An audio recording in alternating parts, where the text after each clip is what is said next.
മരിച്ചാലും ജീവിക്കും. യോഹന്നാൻ 11:25.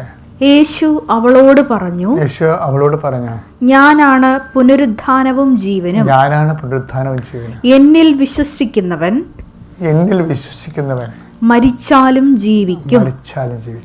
അപ്പോൾ നമ്മൾ മരിച്ചു പോയാലോ നിത്യമായിട്ട് ആത്മാവ് നിത്യതയെ ദൈവത്തിൻ്റെ കൂടെ വിരാജിക്കണതും നിത്യതയെ വിലയം പ്രാപിക്കണ ഒറ്റ കാര്യത്തിലാണ്. എന്താണ്?